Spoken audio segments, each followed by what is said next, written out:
The journey towards achieving Biafra is much more longer and more difficult than the journey towards achieving a better Nigeria.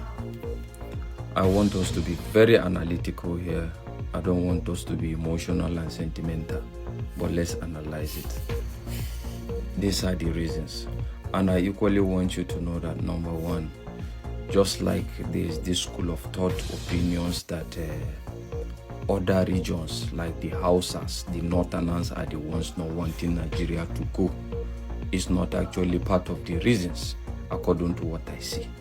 So why do I say that the journey of achieving a Biafra is much more longer, complex and harder than the journey towards achieving a better Nigeria or a regional government? Let me add to it. So these are the reasons. Number one, if you look at the whole thing, there seems to be there is no specific definition. The Biafra is not well conceptualized, in the sense that there seems to be two schools of thoughts in regards to Biafra. One part is of the opinion that the Igbo state as it exists at the moment should be allowed to go on its own. That is one. But another school of thought is of the opinion that Biafra should be restored according to how it used to be before the inception of Nigeria, which now happens to be that states like Rivers, Calabar, and the rest of it, and a lot of other states will equally be captured in Biafra as well. So let's talk about the first concept now. The first concept of the school of thoughts that believes that Biafra should just be allowed to go by virtue of the 6 or 5 states that exist. Okay, Simon K. I don't want to call you propagandist because I know that you're not a propagandist. But I want to correct a narrative.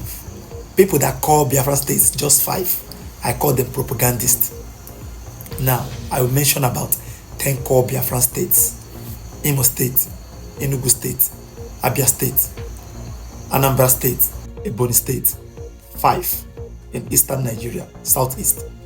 Now, in south-south, we have River State, Delta State, Akwa Ibom, Bayelsa, and Calabar.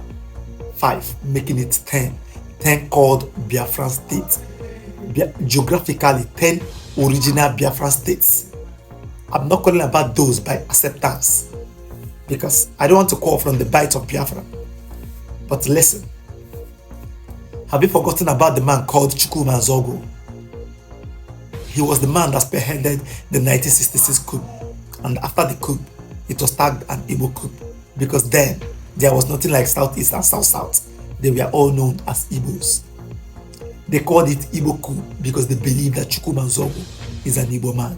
Forget about all this political propagandist and political division. Have you forgotten about the man called Philip Epion?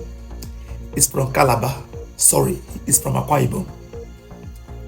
And he is second in command to Ojukwu, and he was the person that relinquished Biafra to Nigeria. And don't forget about his famous statement. He said, Nigeria, you have to treat our children well, because if you fail to treat them well, the name will rise again. I want you to understand something. Now, speak on the place of truth and reality. Thank you.